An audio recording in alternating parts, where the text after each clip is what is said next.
ছাত্র জনতা আন্দোলনে গণহত্যার নিরপেক্ষ তদন্তের জন্য জাতিসংঘ এবং অন্তর্বর্তীকালীন সরকারের কাছে চিঠি দেবে বিএনপি। এ কথা জানিয়েছেন দলের মহাসচিব মির্জা ফখরুল ইসলাম আলমগীর। তার দাবি, বিজয় নস্যাতের ষড়যন্ত্র চলছে। যারা শহীদ হয়েছেন দেশের চলমান পরিস্থিতি নিয়ে শনিবার সন্ধ্যায় গুলশানে চেয়ারপারসনের কার্যালয়ে বিএনপির জরুরি সংবাদ সম্মেলন, যেখানে ছিলেন দলটির মহাসচিব ছাড়াও সিনিয়র নেতারা। আবারও অন্তর্বর্তীকালীন সরকারকে আন্তরিকভাবে ধন্যবাদ জানাচ্ছি। এ সময় অন্তর্বর্তীকালীন সরকারের প্রথম দিনের কার্যক্রমের প্রশংসা করেন মির্জা ফখরুল।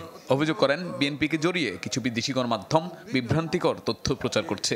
দেশে এবং বিদেশে কিছু কিছু গণমাধ্যমে বাংলাদেশের বর্তমান পরিস্থিতি নিয়ে বিভ্রান্তিকর আপনার খবর সংবাদ পরিবেশন করা হচ্ছে। এটার আমরা তীব্র নিন্দা জানাচ্ছি।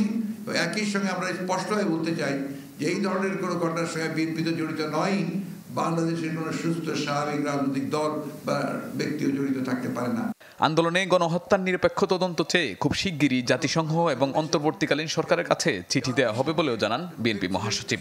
আমরা সিদ্ধান্ত নিয়েছি যে জাতিসংঘের কাছে আমরা এই বিষয়ে একটা নিরপেক্ষ তদন্ত চেয়ে আমরা চিঠি পাঠাবো। প্রধান উপদেষ্টা যিনি, তাকে আমরা চিঠি দেব। একই সঙ্গে আপনার ইউএই, যেখানে আপনার আমাদের প্রায় 50 জন শ্রমিককে বন্দী করা হয়েছে এই আন্দোলনে সমর্থন দেওয়ার জন্য, আমরা তাদের মুক্তির জন্য আমরা এই সরকারকে উদ্যোগ নেওয়ার জন্য আমরা চিঠি দেব। এদিকে প্রধান বিচারপতির শাস্তির দাবি এবং প্রশাসনের বিভিন্ন পর্যায়ের কর্মকর্তাদের নানা ষড়যন্ত্রের প্রতিবাদে নয়াপল্টনে দলের কেন্দ্রীয় কার্যালয়ের সামনে বিক্ষোভ সমাবেশ করে ঢাকা মহানগর উত্তর ও দক্ষিণ বিএনপি। শাহনেওয়াজ বাবলু, চ্যানেল 24, ঢাকা।